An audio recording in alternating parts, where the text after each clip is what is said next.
Welcome back to the WatchTower Film Podcast, the film review podcast on the Towercast Network by Cinephiles for Cinephiles. You are joining us on our second episode of the animation series for the podcast. If you didn't catch our Shrek episode to kick us off, go back, check that out. That was fun. Ooh, you're missing out if you haven't. Yeah, it was tons of fun. Yeah. You don't agree there, pal? Shrek is love. Shrek is love. Shrek is life. What a change from Shrek to this one. Yeah. From Shrek to... yeah, we're going to be talking... But that was last week. It's all ogre now. It's all ogre. Now I love it. we're talking about... Your film. No, cinema. Keep going. Are you implying that Shrek is not cinema? No, Shrek was cinema. Ooh, Thank you. that's a hot take right there. Don't you dare. You wasted the Before I only one that we introduce the had. film we're covering today, I want to introduce my fellow co-host. I'm going to start from the back because don't we all? Mr. Eric C.K. Nunez, fellow producer of the pod. Thank you for having me.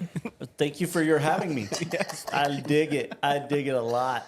Dig dog. Always important to note that Mr. C.K. is also a fellow writer, director, filmmaker, and Yes, sir. you know, sometimes And Man About Town. sometimes he dances. I don't know. That's what I do after church usually. You filmmake after church. I got it. write and dance. Everybody has a Wow. process. That's so inconvenient. Like, I can't imagine the pen, just... Yeah, it's called calligraphy. Oh. It's called Sure. talent, bro. Mr. Austin Young. Make sure we're sounding good on the ones and twos back there. Fellow producer, editor perspective. Hey, let's all give something we like about Austin. All right. I like Just complete silence. I like his many hats. His many hats. Yes, Austin is a huge bandwagon when it comes What? to the sports game. Good game. He just has hats for every team. That doesn't Nah, mean dude, anything. your hat collection is sick as fuck. Nah, him and Castro aligned in that route, bro. There's no loyalty because Castro also Whoa, like whoa, goes whoa, for no everybody loyalty. and their mother. By the way, Like now that Kobe's dead, he's like, fuck it, everyone. What the fuck did I'm you just down. Oh, yeah, for sure. I definitely fuck everybody else. Are you kidding me? I am like the opposite of a bad Yeah, I know. Yeah, I know, you are like- a diehard Cardinals fan. You cut away the camera to look at us when there was the biggest like mad dog and stare coming from Austin Yeah, keep that it I've over seen there. in his life. Do you wanna- By the way, I added you guys a little reference there so you can see. I Yeah, appreciate love that. it. Because- That's what I was I looking dig at it. right now. It's so Because cool. I've noticed like I'm sometimes blind. you guys don't look into the camera. Yeah, you're I don't know. talking We to never me. know. Yeah, I appreciate that's a that. good point. Mr. Jean-Eric You didn't give Castro. something you like about Austin. I don't think. I think you're the only one that did. We're doing No, animation. you said so. Animation. I like Austin because he makes you feel good, you know? Yeah. I didn't say that sexually. Y'all took sexually too, fine. Oh yeah. Don't be shy.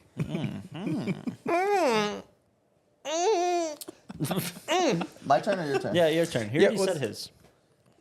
I'm going to be honest, man. No. I'm going to be real honest. Bro. I'm gonna get real with you I'm gonna real go quick. deep in here, try to get to here, and then all the way. Oh, explain. Wow. Oh, just like Austin. Good. No, I like that he always comes through with every project, anything we put in this table. He always comes through, man. There's not one big one where he's like, oh, dude, Austin never finished. I love that, man. Austin I always really Oh, finishes. but that's besides the There is point. one person who thinks that of me right now. I've never seen Austin not finish. No, did he? Who thinks that of you right now? Don't worry, we'll talk about it later. Oh, no. What? We'll save it for the podcast. But we are on the podcast. Oh damn! But Shit. that's from my heart, Austin. Save it for after dark. I never told you that, but for sure, dude. Ooh. I noticed. One thing that I really like about Austin Cheers. is he's a man that you can learn many things from. Like you said, like Why is any this about me? because Name we- 'cause we 15 love things. Hey, they did it to me last Because you week, look bro. adorable today, bro. it. Yeah, we're gonna get everybody look at some fat. point. Bro, you look like you just, I just want to snuggle in there and just, You look you Get look cozy. like I just want to like make a little pocket. Just Skin, crawl up in there and die. You want to be Well, the you Celestine of my emphasize- Ernest? yeah, I want to be like Ernest and Celestine. Like I want to have a nightmare, and then you just like it's okay. Like come here. It's not a okay. nightmare. yeah, little I boy. just want to take a deep dive into your arms, bro. Yeah. into your arms. Is that what you said? I don't appreciate being sexualized. We Yeah, got you a do, little man. bit interrupted there, but there was Mr. Jean-Eric Castro offering his perspective, so thank you for joining. Yeah, absolutely. Oh. It's not it's a voice acting perspective today, so I'll try to give it a. Which Hey is very everybody, important. let's give sure. one thing we hate about Castro. Your face is so. Holy shit, bro. So let's What's start going with on Fidel. with your beard, bro? Mr. Michael I hate Law. that Gaston never wants to eat with us. Damn. That's a good point. He's too cool. He's too cool Cool to for eat at school. the table. Yo, that's dude. something you keep in between the group, man, not the public. I bro. hate that today when he was eating his roast beef sandwich from Arby's, he made eye contact with me like I for was at least downing it, bro. I was Yeah, hungry, bro. like- At least he didn't lick his I'm not lips the while he roast was beef. saying. No, Stop he licked the staring roast at me. beef. You're looking like the dessert, bro. I didn't know he could do that with his tongue. It's great. Good for her. You know? You're looking like the dessert, Whoever bro. she is. Jesus. The roast beef sandwich. Yeah. Mr. Michael Law. We're going to get flagged so bad. Nah, they love I love movies. all of it. You That's love great. all of it because this was your pick. It was my pick, and this is my coffee, and I'm just having a great time. And that was your roast beef sandwich, wasn't I it? thought you were gonna go with Such a Beautiful Day. Yeah, and then I realized looked like into I it. need to pick me up. Like I don't want to. Almost something wholesome. And No, it's because happy. it's such a beautiful day. Like it's a wonderful animation. If you have time, like go watch it. And we'll probably I talk read about it about later it. on. It's about Dementa and this guy. Like, Yeah, no, Don't you hate that guy when you're talking about movies? I read about that shit, man. I never saw the film. I know that no, shit. no, because I was gonna see it today, thinking. No, That's but true. That's true. I've never seen it either. that one it's really good. But that one's just a downer. Like I mean, it's just it takes you day by day of like a person just losing their memory, and like that's why the Damn, stick that's hard. figure animation is so simplistic, and over time it's almost like they have trouble seeing like details and faces. So it's a real big bummer. And I was like, this is one that we just finished up the Oscars recently, and I thought this is a previous winner, nominee. Nominee. No, it won that year. No, It's a nomination. Wait, so it who won the did hearts win? of millions, no. thousands. I mean, It it won won, your the heart. hearts maybe, but it didn't win the Oscar. Wait, what won that year for animation? ways. 2012. It won an award at Cannes, like an honorable mention at Cannes. I mean, but that's It was nominated. What won that I year? know it was nominated, but it didn't win. What won? nominated for one Oscar, and that Oscar's for 2014. Let's see. Let's try to guess before he looks it up. 14 to 12. 2014. 2014. Oh. Better not be Toy Story 3. Whoever made that film was very much a brave director. Pete Docter? What? Brave. Brave? Is it Brave? Frozen, The Crew. Despicable So I looked up- Me. Are you Me. fucking kidding me? Frozen? Oh shit, I was wrong. I mean, I love Wow. The Cruise with I mean, it's Frozen. Low key though, no, like, no, Yeah, I thought it low key, was- I'm down. sometimes The you Nicolas just gotta Cage let one. it go. Yeah. you know? Yeah. Damn, that was. Maybe they wanted to build a snowman with that Oscar. They beat, How do you look, Exactly. that year was actually decent, other than like the two stupid ones. But Mind like, Rises? like the Wind Rises, Oh, a Hayao Wind Miyazaki Ri- film. Man, it beat out Miyazaki. It beat out this French one. Despicable Me 2 was It's Oscar fucking nominated. Frozen. Do we really need to argue about this? It's Yeah, Frozen. Yes. Low key, no, I'm not gonna lie. I'm on your side, Della. Yeah. Della. Oh, I- I was gonna fucking cut. Holy shit! You're on Team Would you Ernest say and would you Celestine. say you're on Della's side? I'm on Della's side. you're on the Della. Della side. I'm on the Della Which is coffee funny right because now. it's just funny if it's on the Della's side, it could work for either. Yeah, that's a good point. I like that name for the cafe though, the Della Coffee. Della Coffee. Della Coffee. Yes. By Della the way, Coffee. this Della episode is Coffee, sponsored bro. by Della Coffee, who is the man behind the game. I'm part of We had to work Della. this Oh wait, there we go. I'm your humble film servant, Carlos M. de la Torre, offering a Easy writing, with the directing humble, bro. perspective. Hey guys, I have an idea. Easy peasy lemon squeezy. Don't Let's emphasize all humble so much. give bro. one example of no, how we he did this hasn't already. been humble. Ready? Your face is so. I have it written down, bro. Hold on, I got all this, bro. There's people that's got gripes against me, the law. Don't do that to me. Name one gripe somebody has against you. Yeah. Bruh. Yeah. Bruh, how much time you got? We'll take up the whole podcast. Save it for the podcast. Save it for the podcast. Well, yeah, we're definitely here to talk about Movies? 2014's French 2012. submission. 2012? I thought it was 14. Is 12?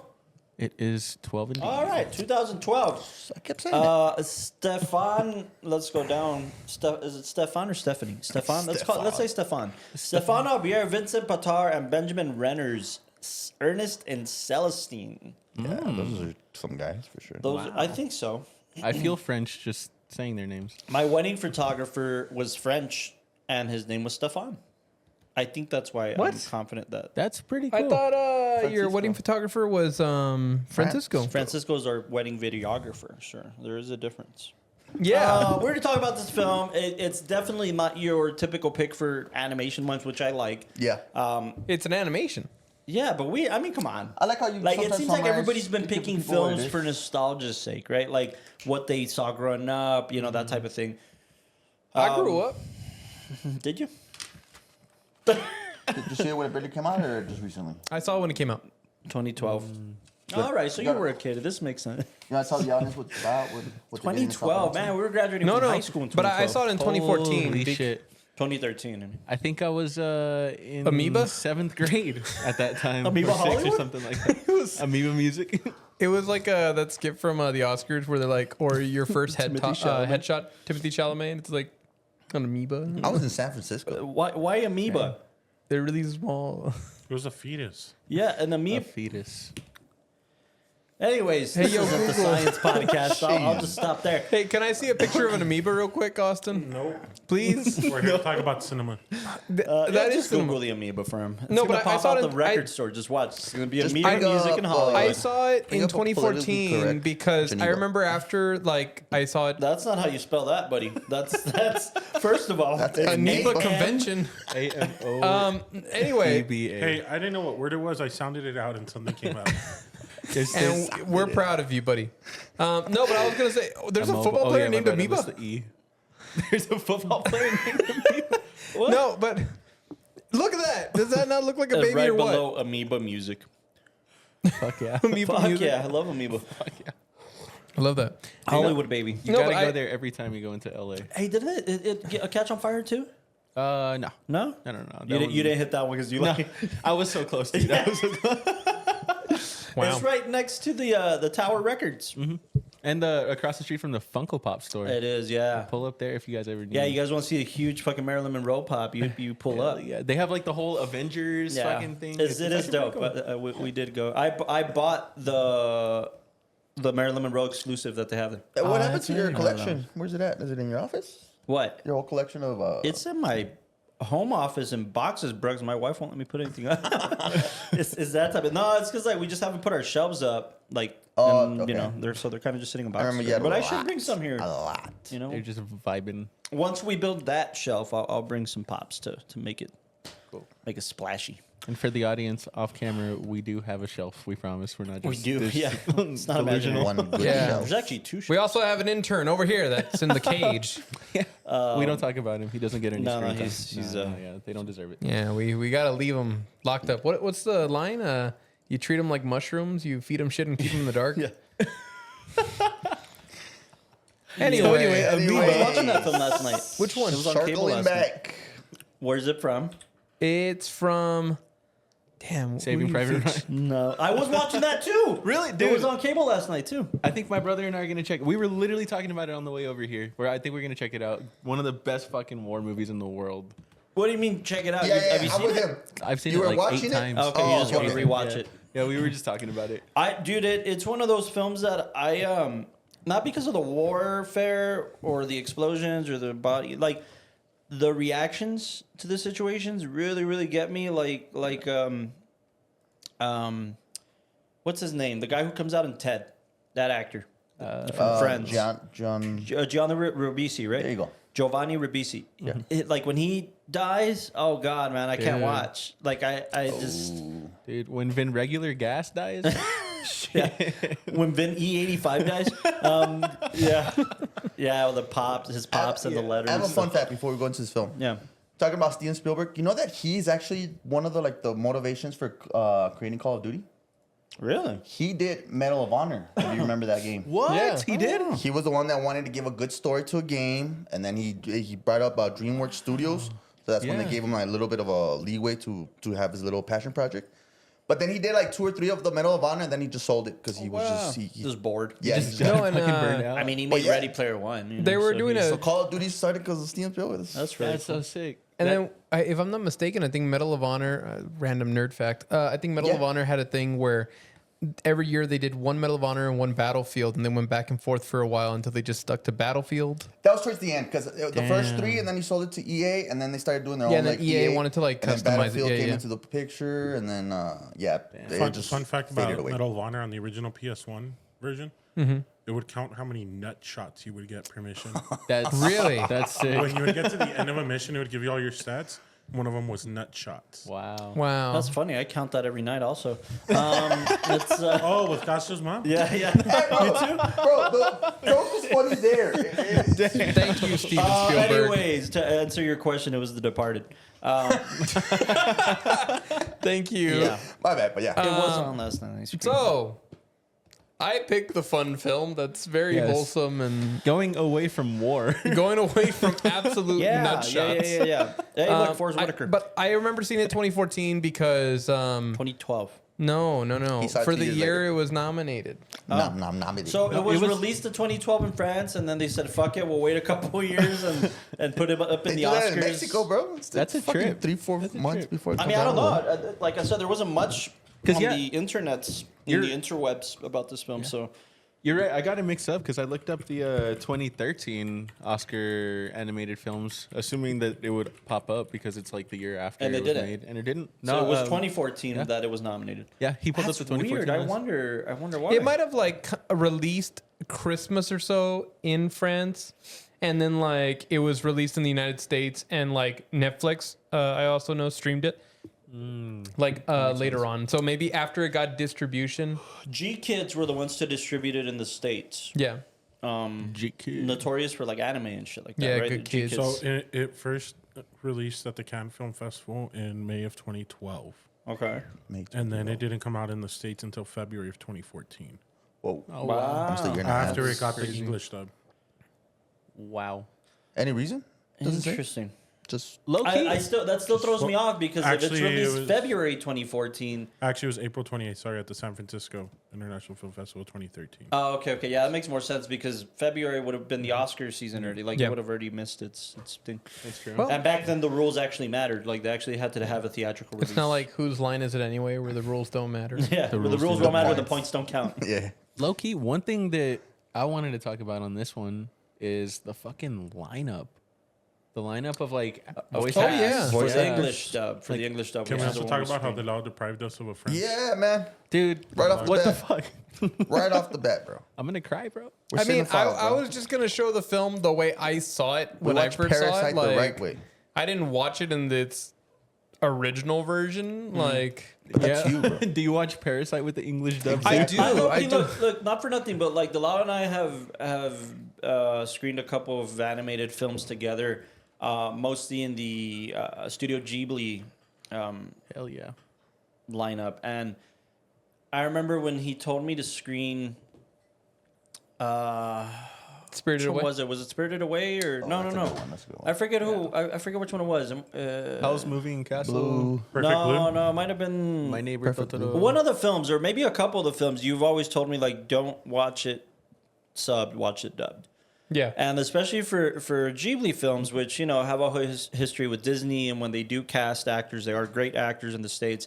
I think even Bones told me for Kiki's Delivery Service, like watch Yeah. it in English, like don't It's watch because and this is how I felt about like this one.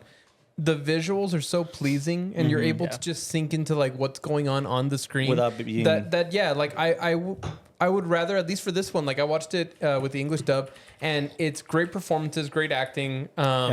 Like there are some like shows like or animes that if you watch them in their dub version, it loses something. Right, And, right. and like the actors are just people that they bring in to. I'd argue that for like live action, you do lose something. yeah, to watch it dub. absolutely. One of the things that made this pill like a lot easier to swallow too was I assume even in the original language, like the animation of the mouths wouldn't match what they're saying either. So you can throw any kind of dub over it. Yeah. And honestly, And it's hell very yeah. simplistic, like beats and language. And I mean, it looked like they had a really good team that was brought together with the dubbing, to make sure that whenever they talk, it's not just like a bunch of sentences are going by and their mouths aren't moving. Like you could feel like every, please. huh?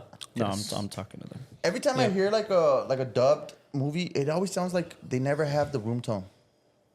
Really? It just sounds like they're saying it in a booth every single time. Not this one, right? But when I see an actor, I've never live noticed action, that. I've yeah, never it picked up feels on like that. There there's we no go, room right there. temperature. There's That's no, fine right there.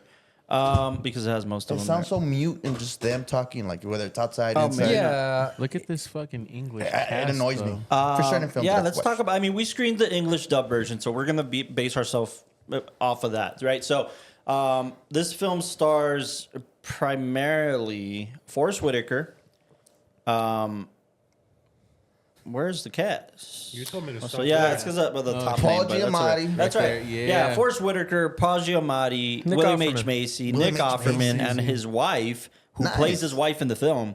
I think it's the chick from Will and Grace. I forgot her name. Megan Mullally, her. Oh yeah. Yeah, she's from Will and Grace. I didn't know they were married. I had no idea that her and Nick Offerman Jeffrey were Wright. married. Yeah, Jeffrey Wright, and last but not least, the last two names I want to mention is the little girl. Where is she? Would it be? Go up a little bit. higher. Where is Right she? there, There she Mackenzie is. Foy. Mackenzie Foy. Mackenzie Foy was Murph in Interstellar. What? Oh yeah. That was Okay. her. Oh, shit. Wow. Murphy's Law. Wow. And and last but not least, this was the last film, the swan song of the great Lauren Bacall, who played the great one, the old lady rat. Damn. Lauren She Bacall, for killed those it. of you who don't know, she was married to this man right here, to Humphrey Red Bogart. Judge. And they were notorious for making films together. They were dubbed Bogey and Bacall. If you're in El Paso, go to the Film Salon. They're actually doing the series on Bogey and Bacall, which are great. It's like The Big Sleep. If you haven't seen The Big Sleep, at least watch that film. But Lauren Bacall is a famous Hollywood actress. It came up with her late husband, The Film Salon. What's Humphrey that? Bogart. The Film Salon, we've talked about it before on the podcast, but it is a series that happens once a month at Alamo Draft House Montecillo, where a curated slate of films come into play, curated by the great Chuck Horak, who's going to be on the show next month. So stay tuned for that. Chuck is a great cinephile, knows his stuff so much, is a fellow film critic, producer, among other things. And he curates different series throughout the year. Like he did a series on Sidney Poitier that was phenomenal. Saw In the Heat of the Night. I mean, like a lot of great films. Right now, he's on the Bogey and Bacall kind of noir section, and screening like Humphrey Bogart and Lauren Bacall films for like 4 months, and then he switches and curates other films. So once a month, it's pretty cool. Those things sell out fast, man. Like genuinely, like they're always sold out. So like, if you're interested in that, go check it out. It's usually like I think it's the last Saturday of the month. Okay. Alamo. What was it called again? The Film Salon. You go to like the filmsalon.org. And it's you'll also see like on lineups. the, what is it called? The Alamo Draft House page. Yep. For like things that are coming out. Like if you look at their full calendar, a lot of these like classic picks, it'll mention if it's a Film Salon pick. So Yep. yeah. So anyways, Bogey and Bacall, pretty great. Lauren Bacall was married to Humphrey Bogart until his death, and had kids with him, and was like, there's a great documentary actually on Bogey and Bacall, and again, it's just so great to see what those two accomplished in the amount of time that they had together, which wasn't much. Just that classic Hollywood couple thing. But anyways, this film was Lauren Bacall's last film before she died, and she was 89. Wow. And she plays the little old rat lady. Great Pretty role great. before her time passed. Rat Yeah. Granny.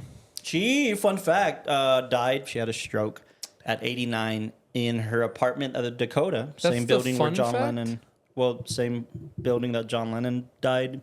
Where he got fucking. Where he got no-scope. shot outside the Dakota, which was the building. yeah. Oh, That's wow. where she died. Oh, That's shit. where she lived as well. Have you guys been to the John Lennon Memorial in Central Park? No.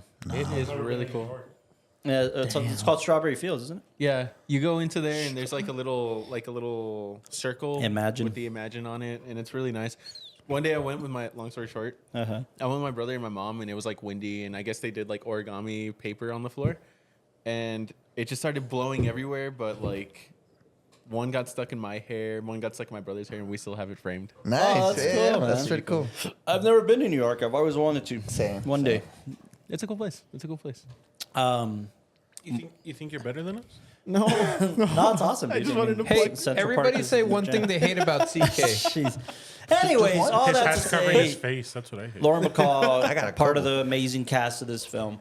For the English dub, we unfortunately, I guess, aren't familiar with the French actors. Maybe they're up there. I didn't recognize any of the names. Now I heard Yeah, there was a me neither. sequel to that. There is a sequel to What? this. Oh, There okay. actually is, but Oh, what? it's similar situation. They released it in France, and it's so different. You could tell it has a much higher budget. Really? Just the Same- animation style. No, different animation Oh, okay, style. okay. It looks like more, like Austin says, the colors are much more Oh, no, but it's saturated. still the same. And it those came two. out in 2022. Oh, Yeah. I want to see it. Wow. And they released it in the States like a year later. The same deal. G Kids released it like a year later and stuff like that. Well, that's cute. I guess similar animation style. It's but It's because I know very little about like the IP, but I think it's a similar situation to like Tintin, where there's an origin story that they did a film about. Oh, but, no, you're right. This is based on books. Yeah, exactly. A series so that's of why children's the books. style's so unique and so like it has its own like just texture and character to it. But like they kind of reference at the very end of the movie, there's stories that they make like I'm gonna write about more adventures that they go on and all that. And I think that's how crazy like, that they fucking take artistic license and said, we'll just lie. You know, we'll just make it more interesting. Yeah. Damn. It is based on a series of books, French children's books, and this movie actually also spawned, aside from a sequel, it spawned a series that was like 52 episodes. Wow. Yeah. Wow. Like a Cartoon Network or No. I mean, it was a French series. Like this Cartoon True to Form Network. was, True to Form was a French IP. Like it's famous over there, very popular over there. I But can see why, man. It's It's got a lot of charm to it. Hot lots take. of charm. If you can tell, if No, you can bro, create no. a kid's story, No. then You you're used fucking on a different level. No, Yeah. you're cut off. Yeah, you used the only one that we Okay. could use. I will say, I feel like somebody like, We for both instance, like what Wes Anderson's trying to do with Roald Dahl films, right? Or Roald Dahl books, rather. On the animated side, I mean, he's only done it once, right? In terms of a Roald Dahl story. On the live action front, he's tried to emulate short stories from Roald Dahl, but other people have tried. Dare I say other people have failed? Even Spielberg did a couple Roald Dahl things that just didn't feel great. Like the BFG is a Roald Dahl book. The big fucking guy. Fucking Mark Rylance. I didn't like it. You didn't like it? I didn't like it. And I love Mark Rylance. I love that whole era of Spielberg because that was like Ready Player One. And but he also did like Bridge of Spies, where he Tom met Hanks. Mark Rylance and then the BFG. But again, I don't think anybody has kind of tackled that side of like a good story. A more mature filmmaker. Wes Anderson did a very good job with Fantastic Mr. Fox, obviously, and then kind of went away. Just never really made another Roald Dahl, or not yet. What about his short film series? They're live action. That's what I was saying. He's done the live action side of things with the shorts, including the one that won him the Oscar, his only Oscar. He's only in the shorts category. Yeah. Hey, it's on. Yeah, but no. But I mean, what I'm trying to say is that by getting a children's story, there's a lot of controversy behind it. I mean, the estate of Dr. Seuss hates Hollywood because of that. Yeah. Well, because of the Mike Myers Cat in the Hat. Yeah. Dr. Oh, yeah. Seuss's I remember that. widow vowed to never allow Hollywood to make a Dr. Seuss film again. What did she find it too heavy or what? I mean, dude, it's like the adult jokes. Yeah, it it was wasn't. It heavy. was crass. It It was was- bad. It's just Cat in the he Hat's was. straight, though. I liked it. It was just heavy. No. It's just I don't think it was great. He And- was an Yeah. artist who, like, in the way he like created these characters Yeah. with so much care and so much like whimsy and intention, Yeah. and for them to just be turned into this like perverted kind of thing, I think that's what hurt. And that's why you have somebody like Ron Howard who did well with The Grinch, right? Yeah. But Dude, have you seen that film lately? we holy covered shit. it for Christmas. we just couple did it, yeah. Dude, years. every single shot was just like Yeah. a fucking. Honestly, it was a trip, but I really like it. That set is still built at Universal in the backlot. Is it like a They a maintained tour? it. Whoville. Yeah. You go to the backlot tour and they still show you that set still built. I mean, they built everything in that set. Ron Howard did a good job. But I mean, like I said, they Ron Howard, Jim Carrey. They did do a that, good right? job. I mean, and then the Grinch remake, the animation one that was directed by Scott Mosier, yeah. Kevin Smith's producing partner. Yeah. I didn't see it. My wife did, and my wife loves that version like a lot. Like says The it's animated one? really great. The new animated one. It's good. It's really good. Yeah. Like Dr. Seuss. to me, I feel like there's something that Illumination. I think that's who produced it. Yeah, like yeah. they seem to have a Kind of really gave good. it more life. Yeah, they have a good handle on like animation styles and storytelling. I Yeah. feel like they're definitely like the voice of the current generation when it comes to like animating. And Yeah. I think good they hands. put a lot of care and their own kind of spin on like the Dr. Seuss story, which was really interesting. But yeah, it Oh, that's cool. I'll bring it back to Ernest and Celestine. I mean, for you to, like CK says, you take a children's story.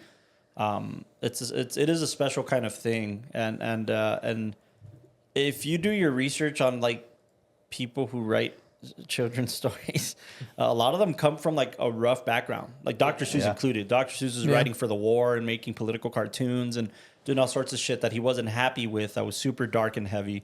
And goes to. By the way, just last thing I'll say before we go into our ratings, if you ever get to go to New Orleans, in the French Quarter, they have a museum dedicated to Dr. Seuss, and it's a museum/art gallery because they still sell his pieces. Like you can go and buy an original Dr. Seuss, and they're not that expensive, by the way. What? I mean, like you could buy a 8x11 or whatever Dr. Seuss sketch for like $500 or something. That's like, fucking it's pretty cool. crazy. So if you ever in New Orleans, it's actually pretty dope. Wow. So. Didn't he make like? Wasn't his art initially meant to be like this depressing or something? He has No, he has a dark series, dude. Like in the museum, I saw it. Like he has a dark series where he just flipped it on its head. He also did kind of sexualized paintings and stuff like that too. Really? Yeah. Wow. But yeah, go check that out. The Dr. Seuss Dark series is kind of interesting. Getting painted like a French girl by Dr. Yeah, Seuss. I mean, look at this. Yeah, this is what I saw in. But these ones are like there's different phases. Oh, the one right below it, the Midnight. The cat. That one. Those are the kind of the styles that. Ooh, that is that reminds not me the of kids. the Goya painting Yeah. where he's eating his own son. Yeah. What is it? I think it's we were just talking Saturn about it. devouring Yeah, his Saturn child. Devouring Yeah. his son. Yeah. Yeah. Fucking. Anyways, Heavy. ratings. Ernest and Celestine. Nobody here has seen it before. still I was living the with only it, one to man. watch it. I think let's just go clockwise. Carlos, ratings and as cinema. Cinema. Yeah, we didn't do the animation. Yeah, we didn't do animation versus non-animation. Just as cinema, as a film. Like, how did you feel about it? I think with this, it's very much relying on like its story. Like, what did the story do for you? Did you enjoy it, or did it feel? I enjoyed it. I definitely don't want to say that I didn't because I did. I think I know we want to go rapid fire, so I'm still processing. Same. processing it. I got a rating. I can't say that it like blew my mind or that was a great thing, but it was wholesome. It did make you feel good. Somebody in the street, I think it might have been CK, was like, I feel like a kid. Like I feel like it takes me back to being a kid, and I could see that when it would take me back to like reading books, right? Yeah. Reading the Bernstein Bears books or that type of thing. And I'm trying to pinpoint the drawing style because there's children's books that I remember from my infancy of like this style. Like Frog and Toad. Frog and Toad. Yeah. Frog and Toad's a good one. Yeah. There's a few of those. Anyway, so all that being said, just for the cinematic, I'm barely learning that you're big into animation. yeah, My bad. I just. big. It kind of makes sense since you're like such a big Wes Anderson fan. Yeah. yeah. Yeah. No, and then just also like visual. That's another way to like kind of look at everything. You know, Cinematography, yeah. Dude, I'm gonna give you some graphic novel plugs. I feel like you'd like them. I won't. Okay. Damn, bro. No, I'm kidding. I like. That's so warm. No. I feel like I have another friend. Shout out to Reyes, but he's really big into like graphic novels and art style, and a lot of his graphic design style is based off of that. And with that seems like its own rabbit hole. Like there's so many different artists that have covered the medium in so many different ways, and it's just a lot to be inspired from. I mean, I feel like I barely be scratching any surface, jumping into anything, but it's always interesting to see interpretations of stories portrayed in the graphic styling. We were even talking about that last time, I think, where if you look at them as a reference for, what is it called? Like your storyboards, you can see just the way that they plan out their beats and everything, and it's super, super impressive. Yeah. Dude, fascinating. But yes. But Yeah, my bad, rating, rapid fire. Yeah, I'm probably sitting somewhere at a 7.5. Okay. Sheesh. Austin, Hi. That hurt me. Yo. Hi. long time. Long time. Hey, dude, he brought the beanie back. I did. It was a little chilly outside. It's a cool one, And too. I knew this was Not going to like be a the other cozy film, and I just It wanted was to a be cozy cozy. film, very cozy. I film. was ready to just cozy it up today, you know? Can you flick it for us? Yeah, you look like a chef now. I look You like a chef. French freaking. Oui, oui. Oui. Ernest and Celestine. Whenever I get excited, it just goes straight up in the air, you know? So 7.5. I'm at a 7.5. I'm pretty comfortable there for now. What did I don't remember what I give Shrek. more than 8.5 that. maybe. You give it like a fucking 2.1, man. Yeah, You guys bro. I mean, hated by the end of it, it might as well have been a 2.1. Shit. Okay. Yeah, Austin? 7.5 for me. I'm sitting at an 8.5. 8.5. Okay. I want to give it a 9.4. 9.4. Because Whoa. I'm a massive fan of children's stories. Like, I fucking love them. glad you But said realistically, like an 8.9. Yeah. Okay. I'm I'm glad I it was- had the imaginary rating and Yeah. then It had that. but I was It had the. thinking If I was a 5-year-old, I'd give it a 9.4. if I was 10 years old, I'd give it an 11. I almost gave it a 9 because of how it made you feel. But How it made you feel? well, yeah, like how it made you feel fuzzy and like a children again. Yeah, Yeah. that's why Yeah. I want to rate it high because like even as an adult, it still makes you feel really good. Yeah, like I Like Austin was saying, he's like, I hate how this is making me feel. yeah. Yeah, dude. It's very wholesome. It's very yeah. nice. Very It's cozy. something you don't see every day, so that's why it's like, oh wow, No, this is just- nice, but yeah. damn, it's So But I give it its merit with the animation style and Yeah. it's all hand drawn and hand colored because it's watercolors. Dude, yeah, that's fascinating to do like Yeah. a stop motion. It was basically like a stop Well- motion animation. well, That's that's what- all that's animation why is it's leading stop to- motion. I'd like to do more research on it because it's obviously trying to emulate the books, right? In its style. I don't know that it. I mean, it's inspired by watercolors, but I don't think that's how they animated it. I wouldn't. We can say say that you're they- inspired gonna for look sure. up like how it was inspired made. for sure, but I highly doubt this was an $8 million film. Damn. You know, I don't think they did that. well, that I goes could into be my wrong. rating. I I'm will fairly say- certain if they did hand paint anything, it was the backgrounds. Yeah, yeah, for sure. I think that's probably what we're talking about. Okay. Like well, the, I mean, usually the background you would do like a watercolor on that kind of style, and then the foreground you get into the detail. Yeah.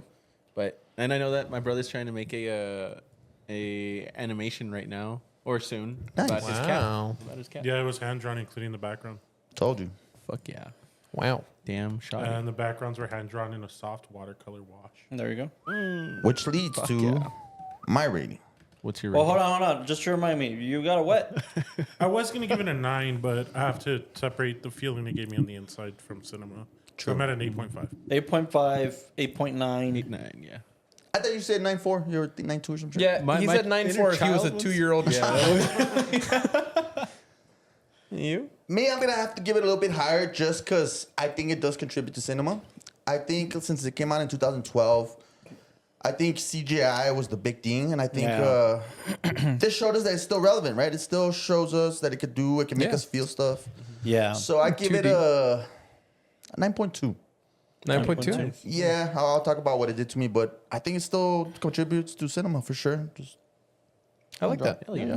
I feel like I'm probably gonna sit at like an 8.9. I feel 8.9. like it's high up there. And I'll talk about it from a storytelling perspective because Hell yeah. I think it's Yes. really interesting that the way that this balances out a story that could feel very, very heavy and real Right. topics of like, I mean, I was looking at it like from a more mature lens, and I feel like as an adult you'll see elements of like, oh, poverty and orphanages and like Yeah, society. class systems, Yeah, xenophobia. Xenophobia society is the big telling one. you Yeah. what you need to be when you get older, and it had a lot of these elements, but then it brings it down to such a intimate, personal, Universal. fond level where it's just like, oh, but these two characters, like, they don't care about societal norms or what they should be or what they should exactly. be like what's legal and what's not legal. They're focusing more on like they care about like their friendship, which is the big kind of like element, Right. and how they just want to continue being friends and having their own version of a family, something that they Sure. felt like they couldn't have that. But what about what they want to do? One of them wants to make music, but has to work. The other No, one he wants wanted to be in like plays and theater. Like he wanted to be a performer. but he still had to work, right? That's why. He's Yeah, hungry. and that's why he's like the starving artist. And then the mouse, they're trying to make him a dentist, but he just wants to. yeah, she just wants to be. She just likes to paint and likes to do Draw. art.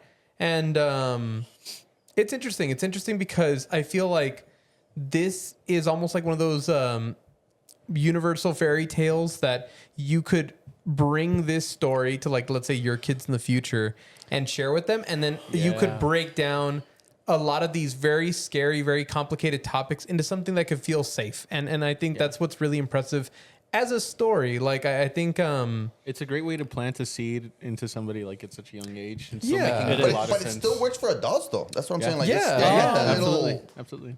I don't know. I'll counter it. I'll counter it a little bit just because I agree. I think it's a great way to plant a seed. You see a kid seeing this, they understand the themes enough.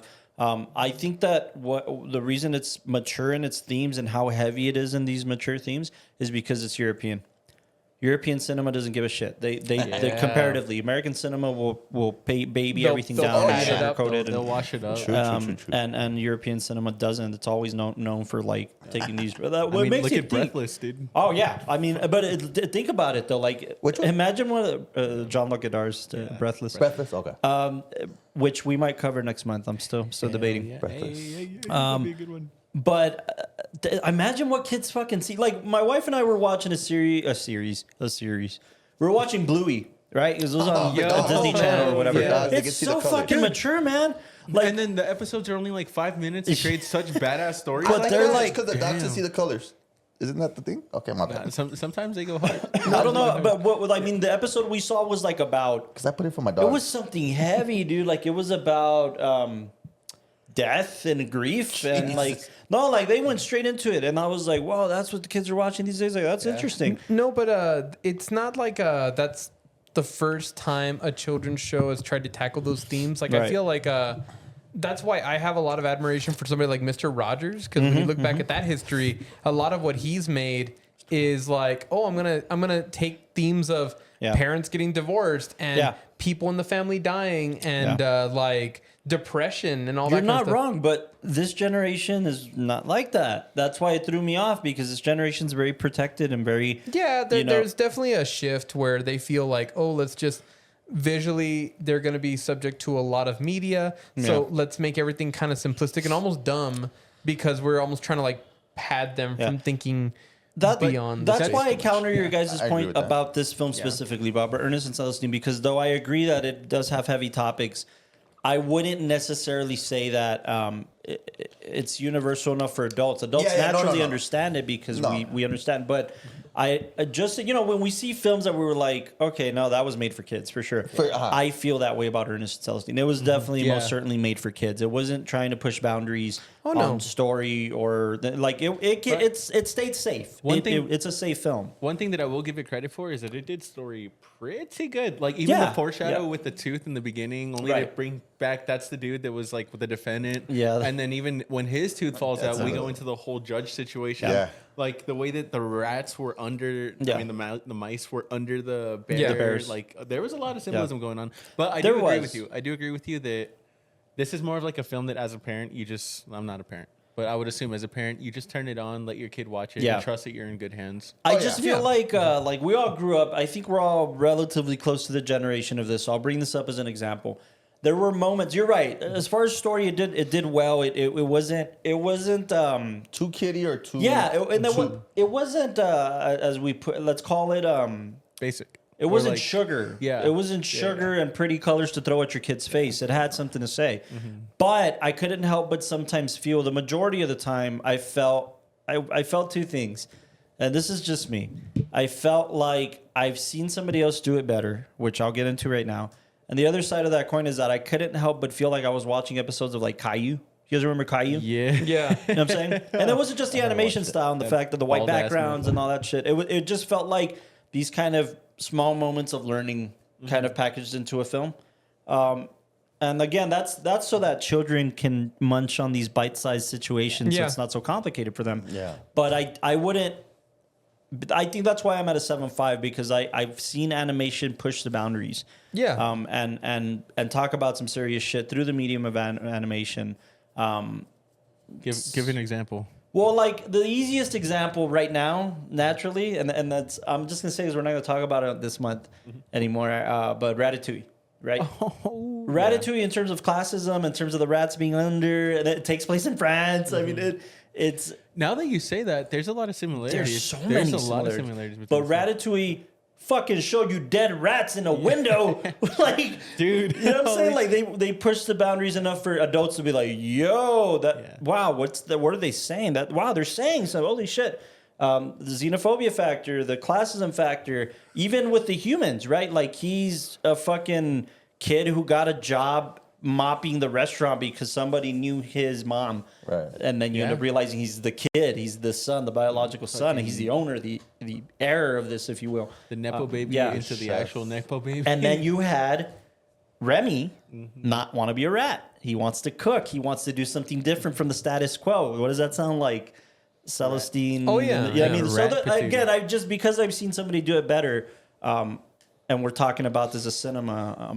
Again, the Pixar model is amazing, man. The Pixar will take their sweet time, develop original IPs, base it on certain fairy tales, but like Ratatouille is so original in my book. And uses everything that animation has to offer, 3D animation specifically, lighting, color, I mean, everything. And this felt like, I applaud it because 2D animation isn't a thing anymore. And it wasn't, like you guys said, 12 years ago to 13 years ago. It just wasn't. You know, a lot of people, it was the 3D race. Yeah. You know, that whole, I call it the Avatar era because it was shifting cinema and cinema for kids and pushing the boundaries on the technology. Yeah. So for people to still want to do this on a modest budget, I applaud it for sure. I just don't think it was pushing any boundaries cinematically in animation. It did well with the story. It did well to communicate something. I feel okay to 7.5. This feels like my bad. Oh, you're good. This feels like one of those movies that you can understand why it was nominated, but there's always that one film in every category or that one thing in every category. You know it's not going to win. But it was nominated because it was very like intimate to that specific storytelling, and that's why it's not going to win because it's that specific storytelling instead of the broad. You get me? And like we said, this was better story wise than some of the other nominees that year, which was like The Croods and Frozen. Not Frozen. I disagree. I think Frozen did something. Croods isn't the one with Nicolas Cage. No, but like The Croods. It didn't say Nicolas Cage. That's why I was like, what? Yeah. But he's the dad.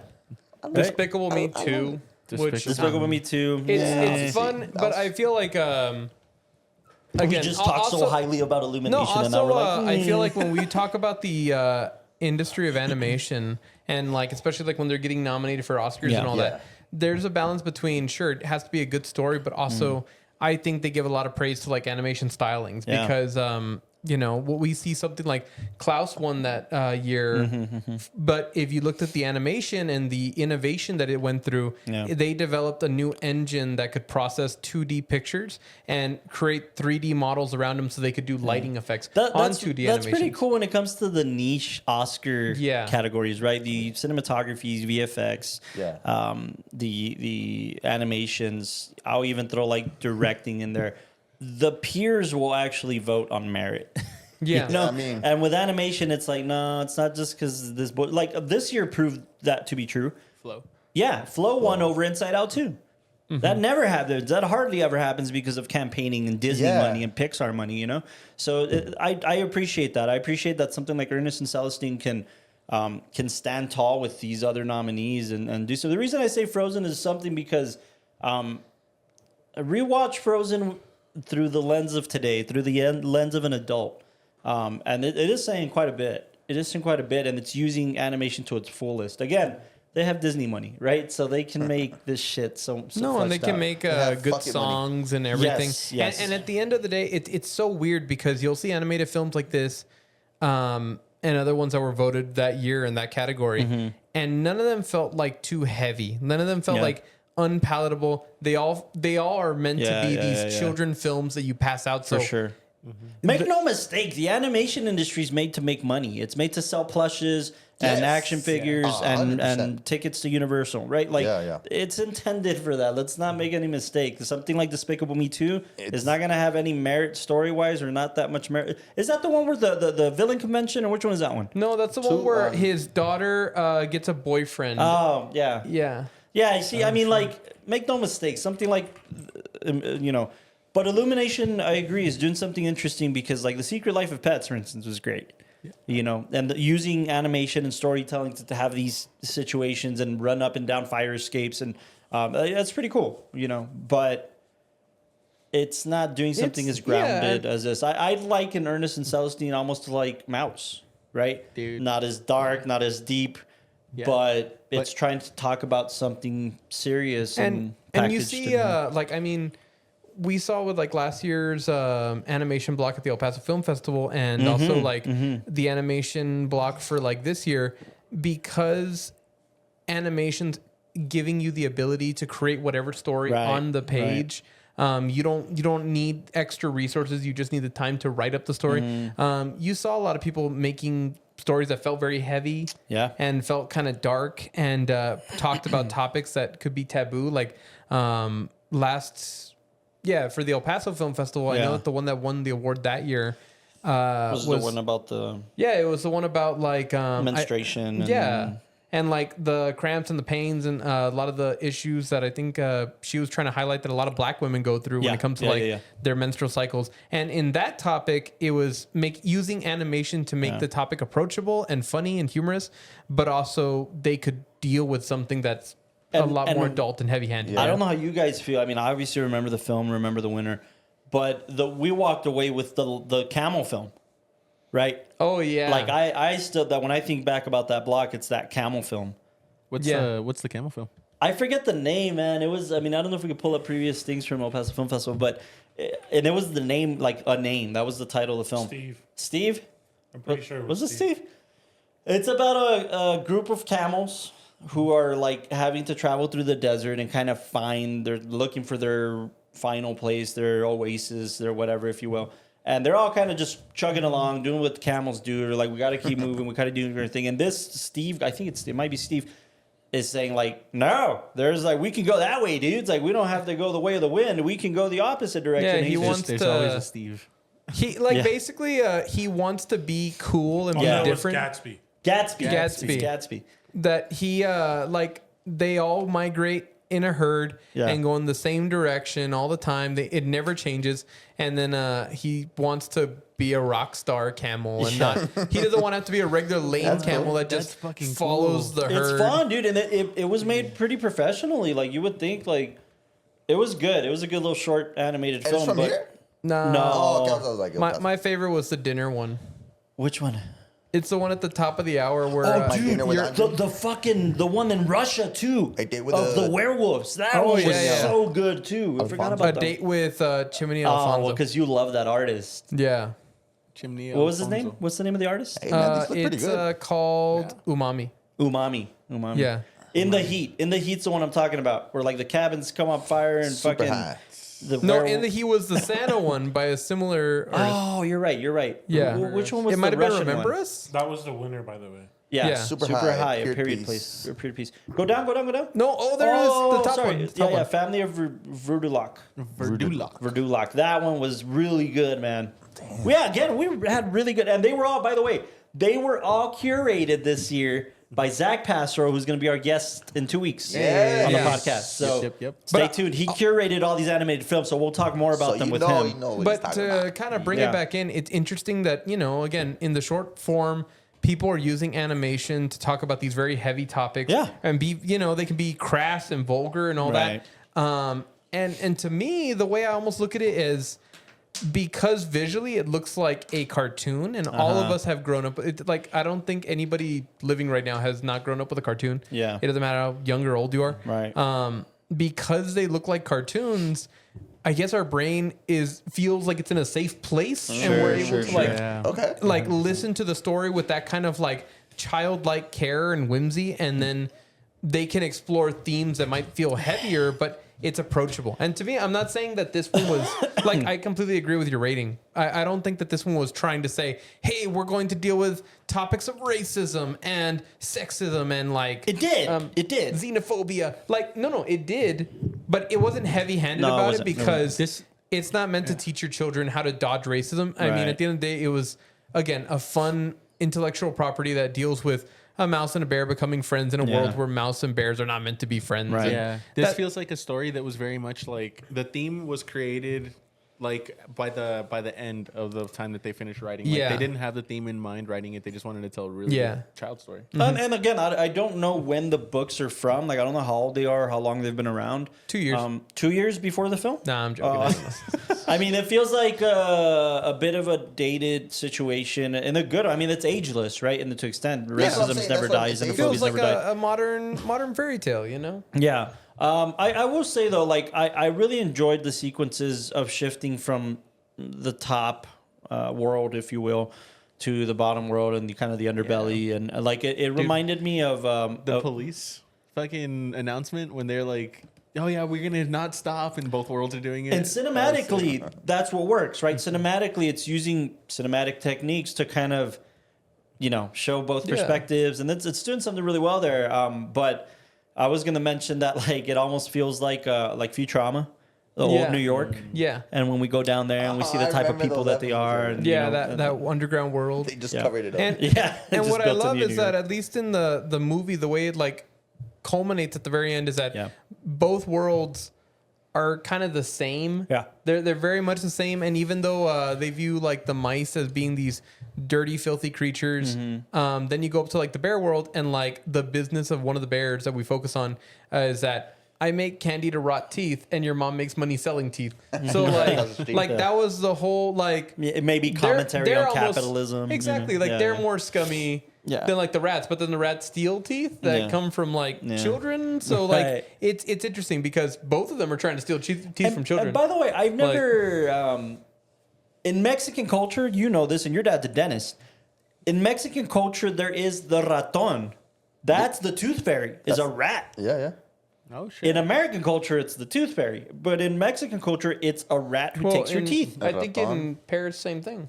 Well, clearly, right? Like, I didn't know it was a thing in other countries, is what I'm saying. So that's pretty cool. So the tooth fairy is real, right? Right. Of course. Yeah, she hangs out with Santa all the time. Nice, too. Yeah, but the Easter Bunny's a bitch. They ain't fuck that real guy. one Fuck bit. that guy. I think he has a lawsuit right now. Yeah. He's getting canceled. It's crazy. Yeah, You yeah. see this on Kimmel? Something he put on X. No. They came up on the Diddy list. It was an Easter Bunny. Oh man, No. You're confusing it, dude. They were on Epstein's flight sheet. Oh god. Same shit. Same shit.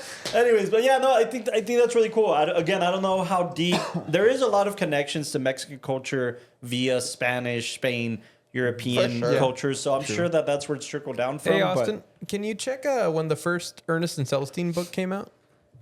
You've got homework. I'm gonna say maybe 20s. 1920s. I'd say 50s. I'd say 1950s or so. Nah, Over, under 1950. Money on 80s. You say 80s? Money on 80s. 50s, 1950s. 30s. 1930s or 1830s? Oh shit. Oh shit. Oh shit! Fuck I it. was gonna go for 2005. He's fucking with us. Honestly, I'm gonna say 2000s. Everybody's got to pay that all. 1981. 1981. Fuck with me. Okay, out there with Mouse. Yeah. Mouse in the house. Mouse in the house. I just feel like Oh, by the way, but while we're on the topic, Yeah. thank you to Sandra Dyer. If you don't know Sandra Dyer, go Google her. She's Linklater's editor. She told me about they're making a documentary on Mouse. On art? Art. What? Spiegelman. Oh, Yo! I don't know if she had anything to do with it. She was just sharing it, but she Did the dad die already? no. No? No. Holy shit. Oh no. His dad. Oh yeah. Like Because years Art ago. must be in his 70s, 80s by now. Dude. Yeah. But Art Spiegelman, who wrote Mouse, he's never wanted Hollywood to do anything to Mouse. Like he doesn't want Hollywood to fuck it up. But they're making a documentary on him. Vincent. Wow. That makes so much sense because it's such a phenomenal story for them not to like adapt Yeah. it in any Like way. who wouldn't try to do something right? But no, he doesn't want Hollywood to touch it, and he's still alive. But anyways, they're gonna have a documentary on Art Spiegelman, so that should be cool. That's fucking sick. Talking about animation. Look, stuff the like that. author of the book also directed the movie. was one of the directors. One of the directors. Gabrielle. Is it Gabrielle? Gabrielle? I feel like Is it a I've woman? seen these pictures. Gabrielle. Gabrielle Vincent? Wow. Yeah, they very much align with like the role. That's why I was saying like 80s. They was thinking like Roald Dahl style. Yeah, for Stuff sure. like that. For sure. And again, like for me at least, I feel like I'd take this film and show it to like my children, and Sure, absolutely. I feel like they can enjoy it, and to me, it's a quality animation with a quality story. But like I love the idea of something that can have like multiple meanings, and each lens you put on it, you can explore different topics, and the ability to be able to talk about like a lot of these really scary things like crime and poverty and racism, xenophobia, stuff like that. I just feel like I could use this as a very soft way to introduce.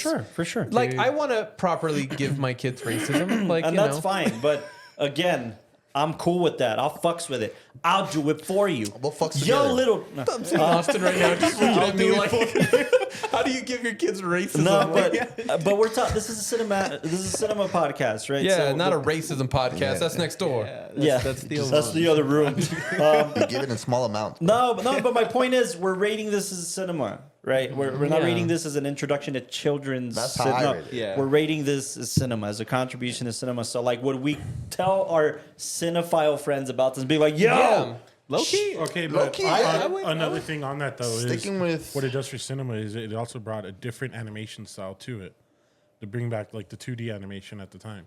Yeah. Different? You do- Yeah. So you for do sure. have to give it credit for that on the cinema side. I also But talking it's to not something Zach. that hasn't been done before. No, but talking to like No, but Zach, saying that it's still worthy.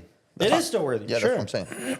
if you look at like the nominees for that year, most of them were in a 3D animation style. And I know that Zach was talking to me that saying that a lot of students going into animation schools today still want to be doing like 3D animation, and they want to be doing like that. That's just kind of like the popular thing. So he was really happy to hear that a lot of the new students going in for animation, I'd say what? Want to like two of the 5 were 2D animation. yeah. And 2D animation for the win. yeah. And I mean, both of those studios really do believe in like 2D animation and what can be done. And again, not a whole lot of people are focusing in on that art style, but there's a resurgence coming in recently. It's really peculiar, dude. Because now, while we're on the topic, we're on the topic of these animation studios who use 2D animation to talk about quite serious subjects.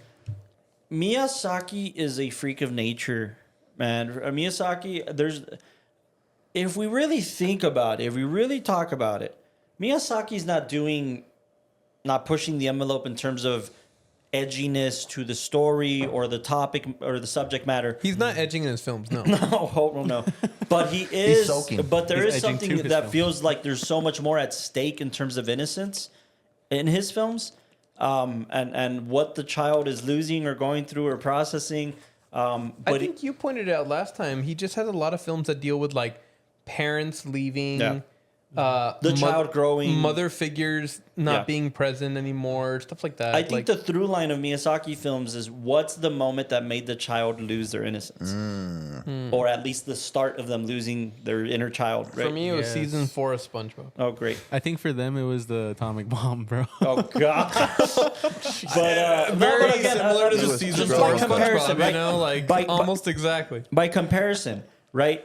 Ernest and Celestine is going to do something much more, for kids and the safer route on what they're talking about and how they're talking about it.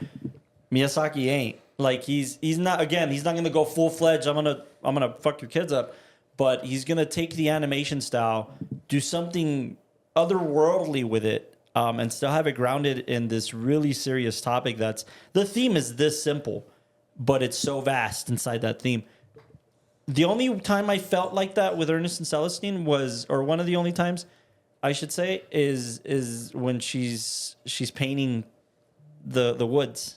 Oh shit! And then we went into that sequence where Went into that, playing with the violin and stuff. and that's so awesome because if you're a musician, you know that's how you think about music. Dude, have you ever like just close your eyes, Yeah, put all the headphones time. on, and then you can feel exactly where everything the vibrations. And literally, it was I'm her jealous, painting bro. the vibration of the tone. If the tone was low, they'd dip. If the tone was high, they'd rise. And again, as a musician, you're they're actually like accurate because you're always looking out for that shit. It scratches your brain. Yeah. So it's very cool, and again, for it to become this full fledged kind of beautiful thing, and use animation to paint in real time, almost was cool.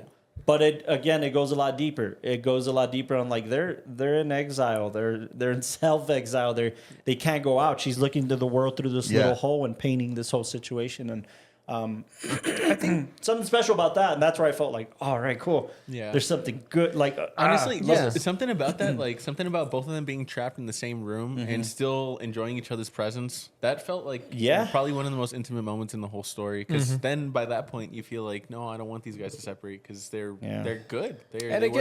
The parallels you have with the bear world and the mice world, where her nightmares were, Oh, I love that line. Yeah. I love the line so much. That was the best thing about this film.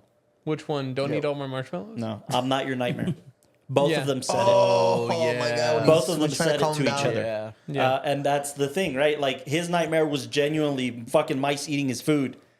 Yeah. And then her nightmare was this big scary bear that she's been programmed to think. So I'm not your nightmare. I'm being the operative. I'm not your nightmare. I thought that was great. That was the greatest line of the film for me. I caught it. I just didn't know what it did. I was like, oh, wow. But now that you mentioned it, damn, that's heavy. It's just really nice. It's nice the way that they balanced out the story in a way that they're going to give you little pieces of both sides. So that way you can see. And then they trap you like a rat. No. Yeah, but they give you the flaws of both sides, and then the fact that in the plot, Celestine gets captured by the bears, and Ernest gets captured by the mice, and they're both dealing with the law right above each other, and the way that they both get saved is the exact same way, saving them from the court, or what is it called? The flame. Yeah, the flame. That was the coolest part, is seeing both of them in each other's court. Like, the bear was in the mouse court, the mouse was in the bear court. Like, seeing that both worlds were not prepared for the other, but they still had to merge by the end of it. Both saying the same thing. Yeah, the theme is the question that they ask in the court, right? Did I break a law? They are my friend. Is that against the law? Yeah, exactly. They even argued, like, the only law that I broke was that's my friend. Yeah, like you said. Well, you stole a car.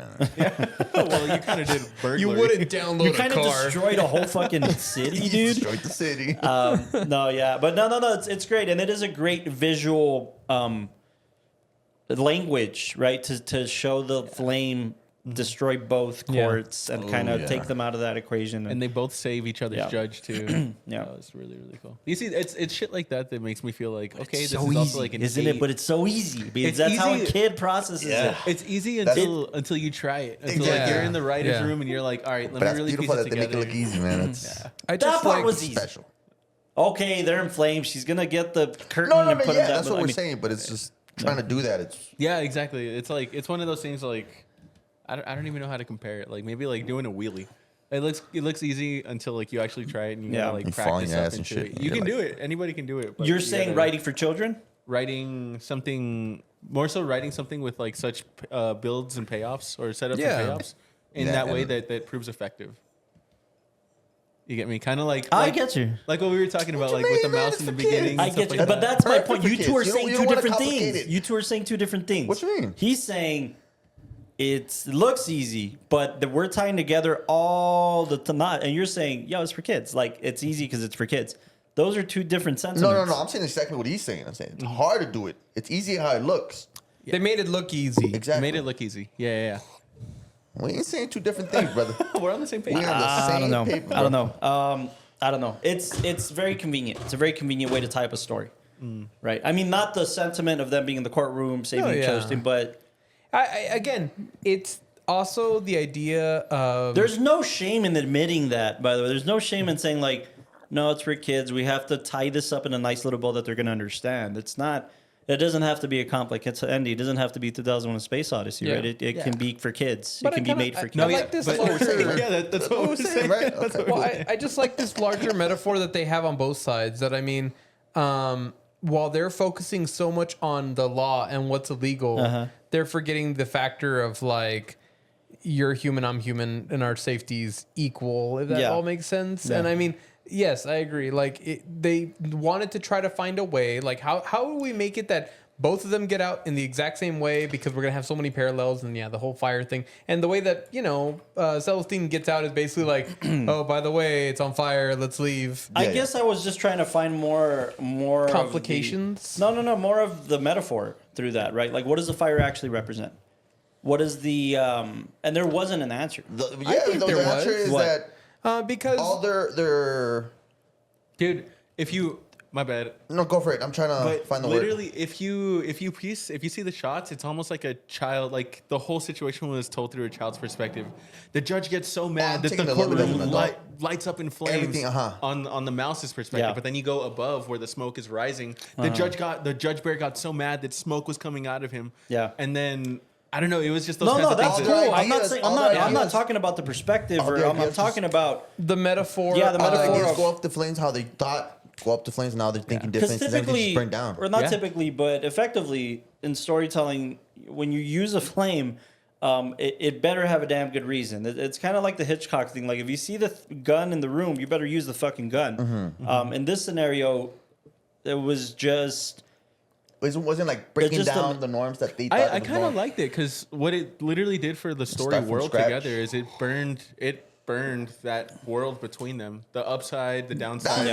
We're there, bro. Yeah, exactly. Here, bro. It brought down literally the structure of both worlds. And started to the courthouses because now they're looking at it differently. Hey, this guy saved me, the one that we're trying to put in jail or whatever. Exactly. The only complaint that I had, burned that shit down. Fuck yeah. The only complaint that I had was I wish that they established the judges earlier, even if it was just like a poster on the wall. Well, you see, that's what I mean by its effectiveness, right? If the structure of because okay, again, and I have to remind myself, this was made for kids. This wasn't. They should have established that, and not just through the judges, but if the point here is to uphold the law.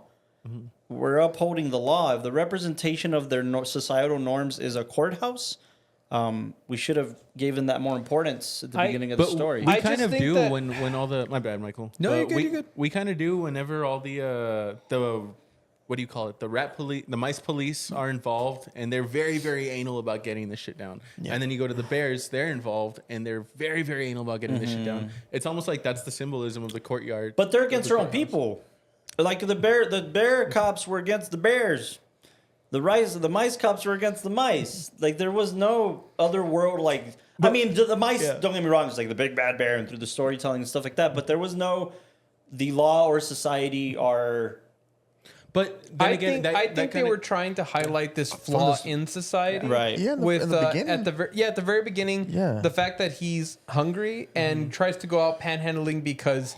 He's hungry, and then he gets instantly. They take away all of his stuff and give him a fine and say, "Oh, you can't be asking people for money." But then when he stays hungry and then he goes and steals food, it's like, "Oh, first you ask for money to feed yourself, and now you try to steal food because you're hungry." Yeah. Like that's your fault. And then the fact that like the owner says, these moochers that are just like coming out of us," and like I feel like it's. I'm not saying that it's a perfectly tied up metaphor because it isn't. But it does highlight that problem. It does. And both at the very end, to me, it just shows that both societies are more focused on a law that says what is right and what's wrong, as opposed to dealing with people. You know? That's exactly what the story was telling. And yeah, dude, I feel like you hit it on the fucking dot. I got all hyped and shit. Because at the very end. Both of them are like society separated because everybody's freaking out about burning alive. So they all leave. And all that's left is the judge and whoever they're prosecuting. And they have to come to human realization or like a person realization of, hey, it's not society anymore. It's just you and me. Yeah. You're in danger. I'm in danger. Let's leave, you know? And that, all like, to me, them saying, like, hey, you saved my life. Let me, what can I give you in return? I don't think so much it was saving life as, what is it called? Just like, me being alive. I think it was more changing their entire world perspective on, each other's side. Like, you cared about my life regardless of law and regardless of society. And they both had that wake up moment where it was like, okay, if all you want is to keep your friend...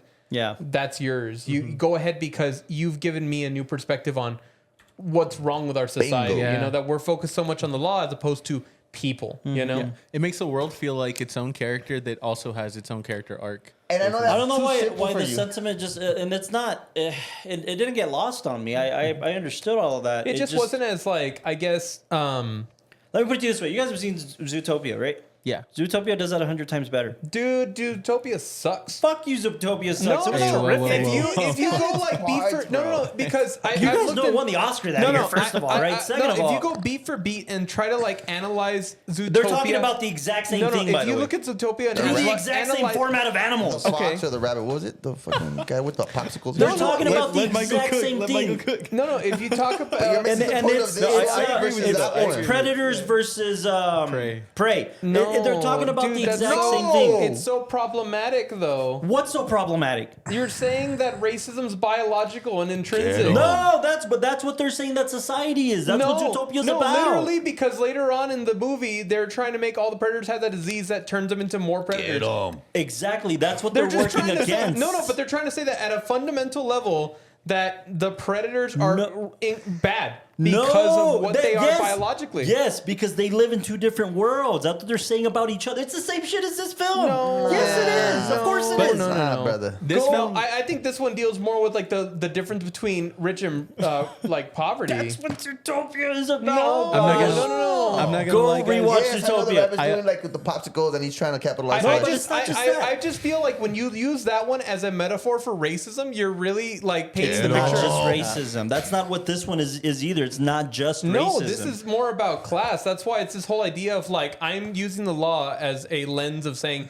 what's right and what's wrong in society. I'm not gonna lie without here, looking at like them being just two people. Zootopia is not just racism. It's also talking classism. about It's class. It's absolutely talking about racism. Not just racism. It's Dude, talking about no. class. It's It talking also- about so many The things. whole thing about the fox going into the ice cream shop and then them saying like That's we don't one allow aspect, predators. just That's like the this only film. aspect. That's what just happened in this film. So you're telling okay, fine. The only idea They didn't of want like the fucking rat inside the apartment because it's the same you shit. racist. It's a mouse. Mouse, whatever. No, it was outside. Whatever. It was outside. Whatever. Come to my house and you guys. No, I mean sure. Go ahead and use Get the whole it thing right. about Judy. Like It's the exact same story, dude. You're trying to justify that, like, oh, just because Judy Hopps is this like hick hillbilly character It's the that exact same uses the law story. to Just progress more societally. complex. Low No, key, man. Carlos, I gotta side with Carlos on this one. It is the same story, but it did it first. Hey, fuck you. This one did it first. Yeah, for sure. This one did it first. But For I'm sure. not gonna lie. Yeah, it is literally the Get same outta story. Beat here for with beat, your the exact rant. same fucking thing. It's talking about the exact same things. Why don't It you really end is. like Trust your me. hat? I didn't feel that way. I felt the same way because Zootopia came out, what, 2015? 20, yeah, I think 2016. Maybe Yeah, because they have a 2016. sequel now, too. Look it up. But it just came out. No, Were you about to call they me had babe? a spiritual think he did call you animated babe. sequel. Let's see, bro. Yeah, Fuck. no, if you go I on think they if you go on 16. YouTube, No, or they announced a sequel that no, they're getting it's ready to because if make. you go or on something. YouTube and look up like Zootopia 2 full film, Well, I'm trying to make sure Costa like can it read was this. just made up. Or there's a group of people that made a PG-13 Yeah. version of Oh, did they? Zootopia. Costa, Yeah. can you read it now? dude, I'm scared, dude. I couldn't see shit, dude. You know what's When- crazy? when I first look saw- at how it was made after Ernest and Celestine. He Ain't already said that. He nuts? already beat you to the punch about that. Well, you were yelling not so much I listening. couldn't hear. Hey. My point is, when I first saw Zootopia, I thought the same thing. I was like, lame, whatever, fucking. And when I rewatched it, You gotta watch it like at least twice. Yes. And one time. Zootopia is a fucking banger. Honestly, it's really, really good. There's a lot of I things. wonder, that like, they're just just different Google films. Zootopia, Ernest and Celestine, if there's any. Maybe the same. No, I think it's just a universal topic that's explored Yes. multiple times. Exactly. Yeah, because you can also animals argue. and Yeah. class. and- You're right, You Austin. could argue that that it's the same bunny thing with City of thick. God. I don't know. I guess, Yeah, like I man. said, You know sure, what? it No, no, came no. later, but I I will think give- Zootopia did it better. I want to That's just say where I'm that Zootopia is responsible for so many furries, and Comment. for that I will never forgive it. Jeez. Yeah. Because Fuck yeah. she thick? Comment down below. What are the best Zootopia Which memes you guys have animal seen? would you The smash? sloth. Oh, I was gonna say the sloth is the best meme. Oh, from the that's movie. funny. Yeah, Yeah. Hickey. Again, societal aspect. Even, by the way, comedically, a lot of things about Ernest and Celestine worked comedically. Like the big yeah. traps with the bear, you know, that was fun. And then the mice doing the push-ups with Yeah, the trap. yeah, that was yeah, fun. Or the slapstick of like Ernest trying to leave the candy store the first time and like just like running Breaking away. everything. Yeah, yeah, it was China, great. bull in the Um, China shop type deal. Okay, out of curiosity, like I mean, I guess out of like the films, do you feel like this one would hold a place in the? I'm gonna make it nostalgic. Would this hold a place in your kids' VHS collection as like Sure. films that you would like Sure. show them? Right at the end of my collection. What about your DVD collection? Not mine. All right, what about your Blu-ray collection? I don't have a DVD collection. Only that weird one does. I'm not gonna lie, I'm on Team DVD as well. I got Good Will why? Hunting on DVD. It's the most popular it's a format. nostalgia. It's a nostalgia. That's why you have VHSs like me. You don't have DVDs. Hey, don't worry, he doesn't have a mic. Bro, comparatively, watch any DVD next to a Blu-ray. Quality, the sound alone. The sound on DVDs are horrible. I get that, but who's against also that? look up something on watch a movie on VHS. You could argue the same thing. You can argue the same It's its own thing. different texture. Yeah. Like something about it just I don't know. It brings me back to Oh, childhood. so you'd rather watch a movie in 720p because it feels nostalgic. I feel VHS is gonna last longer. I agree. No, they're not. I agree because again, technology-wise, it's a different format. Literally, DVD is just a different type of disc. VHS is movies' version of vinyl at this point. Sure, absolutely. I don't know. Anyways, I wouldn't. We touched some I don't know. I mean, touchy subjects here. I have an animation section in my Blu-ray collection. Most of them are Disney, Pixar. You know, Most of them are porn. Does this is that the kind of porn you watch? Is cartoon He watches animated heavy porn? metal. There know you my go, boy CK. Would you rather get your porn in a VHS or a DVD or a Blu-ray? Oh, you gotta go VHS. Yeah. No, you I gotta grew go up, DVD. I'm not rewinding that shit. I grew up in the internet era, so I think you guys are the myself weirdos that. that use magazines. No. That was they get before we sticky, were the bro. VHS Yeah. generation. That's. I'm not rewinding. I don't know. I wouldn't put this at the top of my animated. I would show it to my kids. Yeah. It could hold in my kids' If it's on TV, I'll Blu-ray leave it. collection. You should show it to your wife. You know what's funny? Oh gosh, I'm gonna sound like an asshole. And Tacastro's like tally. This will be another one for your tally. But when they were doing like BTS stuff of like Hugo, right? Because he made Hugo for his daughter. She brought him the book, and he was like, "Oh, okay, I want to make Hugo for my daughter." I never made a PG rated film or whatever. He's like, "Oh, every Saturday I'll watch a film with my daughter. Like that's been the norm since she Nice. like could really sit through a film." He's like, "We started with the Disney ones, you know. We started with a Cinderella Okay. or something." He's like, Just the water. just to get her into it, and then we brought her into like Hitchcock and like whatever. Like, Yeah. no, but he's like, we started with the Disney, you know. We kind of bring them in that way. Yeah, he specifically said. So I think Cinderella. He's like, we start with Cinderella, you know, just to toss them a bone and get them in, and then we kind of get them into the shit. But that's what I would do. You know, I'll start them with, you know. Yeah, I think I'm gonna pull off the Tarantino method. Just you're gonna watch what I watch. If it's too much Yeah, for you, no, then Whatever just I'm let me know. watching, that's what you watch. The first animated film my kids are watching Perfect is Blue. Frisk the Cat. What's that? Which Oh, one? is that the one that we saw, the Oscar one? No. Here, Austin, look up a still of Frisk the Cat, the movie. Raven Fritz? Fireflies. Frisk. Frisk? Oh Frisky. gosh, what is this? Frisk, like frisky? Oh, dear God. What is this? That's the first one you watch? Yeah, that's the first one my kids Hold are on, introduced guys. to. I thought want it was that stupid cat from the Oscar shorts. You remember? I don't think they're ready for this. Oh Put it- god. You put guys it- I ready wanna- for this? Oh, you've shown me this. Damn, we're not X-rated for nothing, baby. Hey, I'm not mad, dude. That looks kind of cool. He's X-rated and animated. I This kinda is wanna That see looks Oscar. like a this, version yeah. of like Family Guy with there's Garfield. a lot of people who talk about this. I think it's one of Like a the. Garfield. I think it was one of the first X-rated like animated What films. is this, dude? It looks So- cool. What are you talking Okay, about? I know. He's X-rated Hold and on. animated. I'm going to show them this, but do not show the audience. Okay. He's X-rated and animated. Oh yeah, we will get flagged if we show you guys Yeah. that. That is All fucking right. wild. Oh, no, it, like, That's so- like my dream every Friday, bro. No, there's I think a moment when like he comes out of a coma and the only thing he wants to do is have sex, and he like Who wouldn't? ends up having a You're just an oil with a field bunch at of that point. cats. What was that thing? I forget from which film it was or who mentioned it, but he's what's like the log line for he's it? Can you like look it the difference It's between men X-rated and and animated. the difference No, between it's- men and women is that, you know, if a woman's in a coma, she'll wake up asking about her family. It's like, are my kids yeah. okay? And the man will wake up touching his dick. You know, like It's still there. that's It's the still one there. about okay, yeah. Are we good? That's the difference. This reminds me Wait, I of still wanna live? Seth MacFarlane's cavalcade Cartoon Comedy. Have you guys seen that? No, but It was the creator of Family Guy going Seth unhinged. MacFarlane. Like he was still doing Family Guy at the time, but he made Yeah, a it's a log line. DVD of just unhinged cartoon comedy, like X-rated cartoon comedy, and it was fucking hilarious. Other than like the characters in Family Guy, It's the same animation style because it's him. Oh, okay. But Google the cavalcade of cartoon comedy. Wait, read the log line for Frisk the Cat. In the late 1960s, a pretentious, womanizing young cat drops out of college. Starts a riot in Harlem. Why Harlem, dicks? Hits the road with an ex-girlfriend and gets mixed up with domestic terrorists. All right. Yo, Dude, I'm sold. That's so It's genius. cartoon comedy. The cavalcade of cartoon comedy. 1972. Dude, no, it's because that film This was based is- off of a comic series, which was meant to like explore very mature themes, Yeah. but also like it's such a commentary on like everything. That's why like interested. that cat goes and does. Why the long face horse?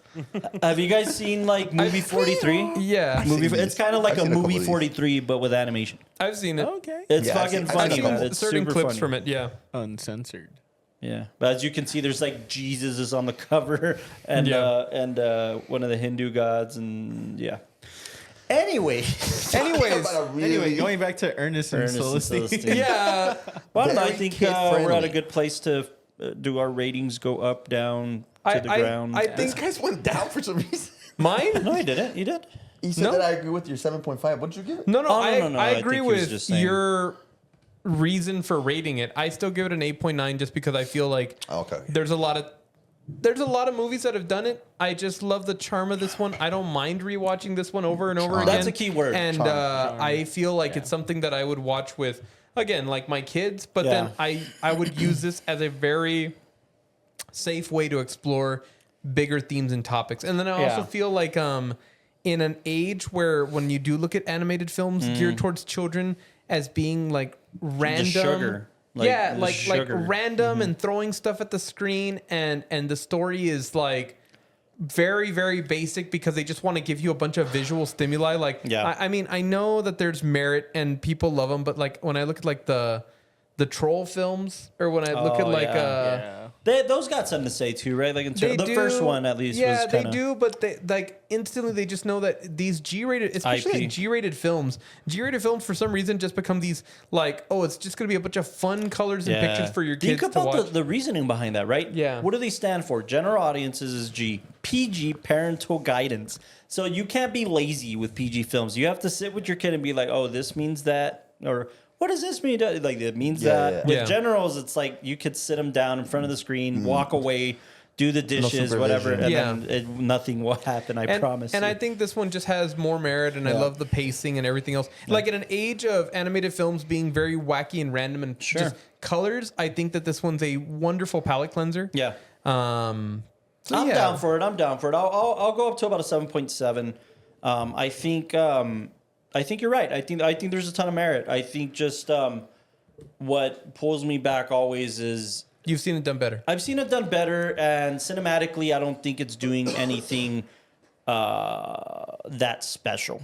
Let's Yeah. just put it, because I hate that like our go-to Murphy. scapegoat in this podcast now is like, is it pushing the medium forward? I don't really care if it is. I just don't think I don't know if it's pushing it, if it's doing anything special.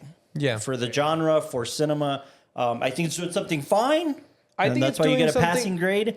But I think it's yeah. doing something special for animation, and that's why I'm excited when we do get to talk to Zach Passero, because I feel like his perspective is as an animator, and a lot of times, especially like I've seen, I saw a documentary talking about the Charlie Brown series, and when they were making the first Charlie Brown cartoon, the Christmas special, the big challenge was, how do you take a series or a comic strip that people love, and then when you have to Animate it. make it into a 30-minute long thing, like how do they move? How do you do the frames? Like how do you do everything?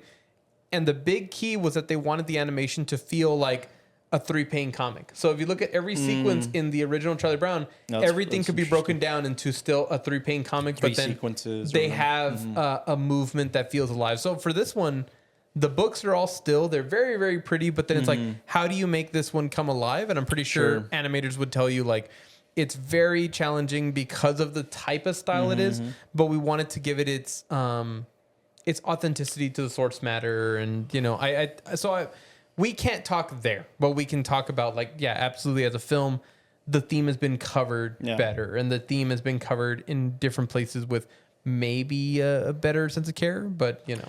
Yeah, I mean, I also think that Look, I'll be the first to say and admit that we're in a weird era when it comes to animation. Not that it's been any different than other generations, because other generations have kind of faced their own version of this. But like we're in what I would call the worst era of Pixar, as an example. Yeah. It's just, and I blame it on streaming. I blame it on The Good Dinosaur. Yeah, that was definitely one of the contributing factors, I guess, on the downhill. Man, that one sucked. Pixels? Without Pixels sound. isn't Fun. Pixar. Oh, They're shit. two different things. Yeah, it Well, sounded Pixels the was same. fun. I also It like was The Good fun, I Dinosaur.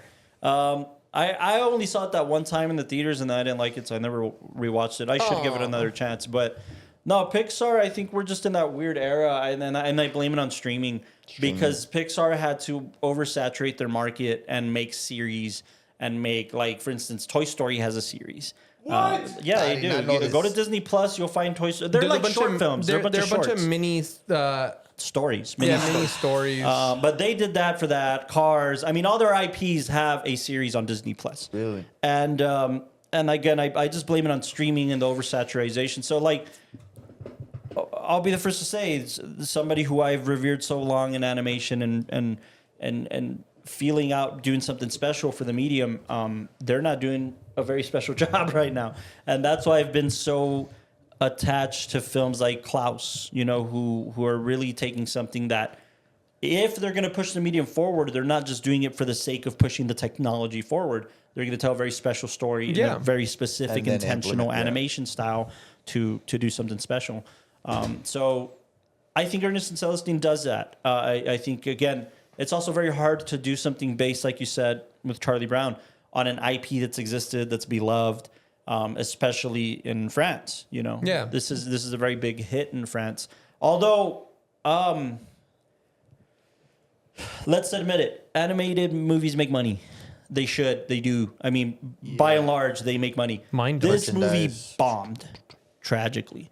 I mean, it was an $8.6 million budget, I think. Yes, it made $8.1 million. And if you're not going to make any money in the States, whatever. But those are pounds or euros, right? That's like about 8, yeah. So if you're going to make... Damn, 10.3 was the budget. Yeah, but what was that in, like, Canadian money? Yeah. Well, not Canadian money. Anyways, the point is it bombed, and like, if it's that beloved in France, at least, or 900,000 in Europe, it didn't even make its budget back. There has to be a reason for that. Did they not like it? Did they not? I don't know. It's an animated film. They make money. I think the style, It was actually persuaded a lot of people 13 mil. away from it. Like, that's what it was worth back in 2012. It was around 13. 13. Like 13 today. And what was its gross? Less than $1 million? 8. So shit. So it was. Oh no, that's USD. It's almost That's USD. equal, but yeah, they didn't gross anything. They didn't gross anything, and maybe Well, they didn't market it did more. It was an indie, by the way. I mean, it was an indie studio. I mean, I don't know. 13,000 opening. And it was nominated for an Oscar, but it didn't make any money. People didn't go see it. Yeah. Kids, they didn't take their kids to see it. Why? I'm thinking I don't think everybody knows about the Well, I don't think CGI kids took and their the- kids because No, and especially like that year. I mean, like, I feel like when The year of Frozen. They're when going for an Despicable animated Me film style, comes out next to, like, I feel like at that time, if Pixar or Disney drops anything, especially like There's the T. a new I was IP about like to Frozen, say. like Disney. Because Who's Pixar? Frozen is not Pixar. who's Pixar? Pixar. Pixar. Yeah, it's not Pixar. Low-key, It's Disney. I feel like the Disney reason why animation. this thing bombed is because if you're a parent, would you rather take your kid to see this or something more? Oh, this one Frozen. also, I don't You think know? it had like a theater release. I watched That's it on what I'm saying. Netflix, you know? No, it did have a theater release. It did? Again, you have to have a theatrical release to be nominated for an Oscar, especially then. In the States? This was also 2012 when like streaming services. I think Netflix was like still on the rise, and it wasn't. But as remember, big. this isn't just Yeah, about the some extra States. for that This took my grossed account. 8 million worldwide. That means that in its own country, when it was released in 2012, it didn't make any money. It made less. That's because Frozen came out. 2 years later. And Despicable Me too. 2 years later. And like the Croods. 2 years later. Wait, what did the Croods make? I love Croods, man. Yo, the Croods made money. I would have seen the Croods in the movie theater. They were marketed as shit. Dude. They were going It crazy. was DreamWorks, right? It was still DreamWorks. Yeah, the it was Croods. DreamWorks. It was Nick Cage. The Croods had a budget of 135. I think it's Emma Stone. Budget of 135. That's And it grossed wild. 135. Holy shit. It grossed what? 587. Yeah, I mean, Holy shit. yeah. That much Well, it's money on that? DreamWorks. Again, I'm not trying to throw, shade no, at this thing. I'm it's- just wondering.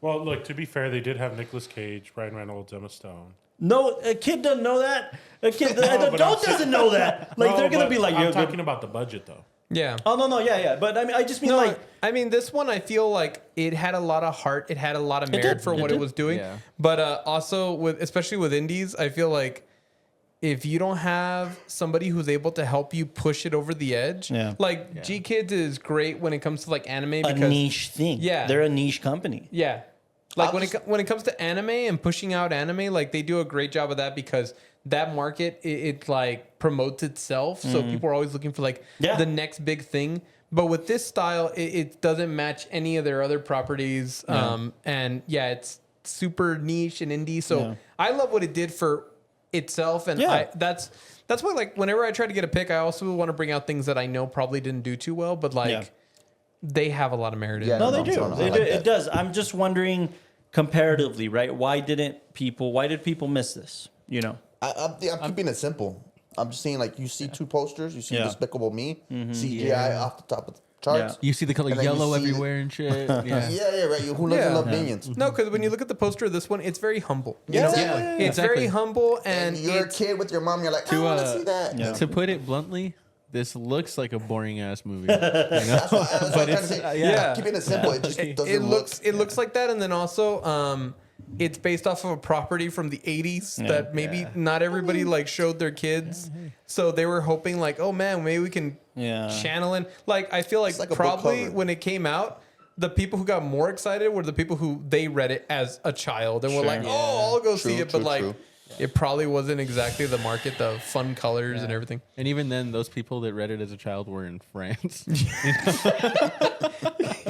Yeah, what do they have to say to the rest of the world? No, Nothing. but look, Bonjour. at the end of the day, it does have a lot of merit. It is worth watching. Yeah. Sometimes your tone just doesn't match. I'm just trying to give you. No, but no, genuinely, it is something that kind of just. Most of us, Yeah. I'll say, I missed. I didn't even hear about. Yeah. You're not alone. Yeah. I think that's been proven. Go check it out. Yeah. You don't have to. Nah, yeah, man, definitely. I would recommend it. Yeah, Like, for I would sure. recommend the audience. Especially if you you're guys thinking of watching having it, kids, Like, it was this is good. Yeah, it was a really good film. It was actually Yeah. a pretty good one. Take your kids. That sounds like the everybody except Delau, and Delau knows. Delau is the guy in the bed when the girl's like, "That was good." And he was like, "You don't have to say it was good, right? Like it was." You're just saying. Let's just say that. Are you hungry? You want a sandwich? You want a sandwich? I can make you a coffee. I'm gonna get it. You want some honey packets? You want to go again? I promise I'll last longer. That's worth watching. It's Hey, a cozy you know film. what? Look, This has what I have. Personality, and that's what matters more, okay? I will This is say a this. I was charming looking film. up some reviews right when we were getting ready for the pod, and on Roger Ebert's website, not that he reviewed it because he was already dead, I think. But he was already dead, I think. Is I it gonna think be okay? Yeah. Did he die? You guys ever see his doc, man? Like when they took out his jaw and he was yeah. talking through a computer and shit? Oh shit. I see that with Val Kilmer right now. And, oh my god, It's bro. really great. But anyways, the Roger Ebert site basically said most of the consensus amongst critics were like, yeah, that was a wholesome film. We'll house this in the 7s, 8s, 8.5s. Okay. I think Rotten Tomatoes even gave it like a 8.5 or something, or Rotten Tomatoes 85. are 98. 98. But the consensus with the critics basically was this was a very cozy film. Mm-hmm. In fact, Roger Ebert's site was like, this felt like a being by a fireplace, and feeling cozy. That's what they said. Oh, look, what a lovely story about an unlikely No, friendship. I want the law to read this. Oh, okay, This okay. is from Letterboxd. Go ahead. Now, I want you to say okay. who made this review, the law. By Patton. By Paddington. The only opinion that matters in today's age. The only bear that wears a coat, man. Paddington. Wait, we just saw a movie about bears and coats and shirts and police a teddy attire. bear. A teddy bear. Your mom is teddy bear, okay? Yeah, she I is, don't bro. think Paddington's a teddy bear. I think he's an actual bear. Yeah, he's an that's actual an bear. adult. And he's in Peru right now. You think Kiss Leave knows him an actual alone. bear? Read the fucking review. I'm about to, okay. Peru. What a lovely story about an unlikely friendship. People do seem to misunderstand bears rather a lot. I assure you, most of us are quite polite. Aw. This is the letterboxed review of Paddington himself.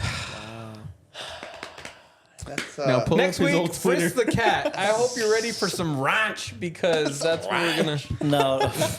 Bring the fucking cat out. Next week, we're actually going to go into Mr. Castro's pick. We're going to be talking about the pioneer in 3D animation, quite literally. It was the first feature film that was 3D animated this month, bro. It was the first film to be ever 3D animated through the Pixar computer, which it's going to be a great conversation because Pixar was basically invented by Steve Jobs and George Lucas. Prove it. I can. There's receipts. Google it. And I those want you to dudes call just Steve Jobs fucking right now gave and a ask lot of him. money to a computer system Call to be able George. to render animations in 3D. It Call was very George cool. and Steve and tell them to I'll confirm call him. it. One of you them's gonna call dead, Steve? but I'll call him. But right now. But he's Right like now. he's like Okay, dead no, though. let him do his thing. It just goes to voicemail. I know. I'm trying, Gus. I'm trying. I know. We're gonna be talking about 1995's Toy Story, the I first really Pixar. want to talk about the female, the lady who saved the story. The Oh project. yeah, well, Toy Story 2. That was yeah. Toy Story 2. Who also No, got that laid was off Toy in Story 1 2022 because by Toy Story Disney. 2. Yes, it was Toy Story 1. It was Toy Story 2. How It much was you want to part bet? 1. That Woody was evil at the beginning? Oh no! That they lost the fucking film. Yeah. Like somebody had deleted it. Wait, What do you mean? The other one died? Someone died? Find out next week. No, yeah, Next week On Dragon Ball on the Z. Power Cast. On the Power the Cast. power cast. Power Yeah. to the people. On the Join us Anacast. next week for Toy Story, and then we're going to wrap up our animation month with special guest Zach Passero as we Special dive into a guest. pick that he's curating for us. We still have no idea what it is yet. It's going to be a surprise. I We like don't even that. know if it's animation. No, we know it's animation. And then we'll jump Might not into the month of April. We'll be talking about foreign cinema, which is very exciting. Hella excited for it. And then after that kicks off our... We don't know yet. We're going to talk about it after the pod. Oh. Thank you for tuning in to the WatchTower Film Podcast. Good Love night. you. Good night.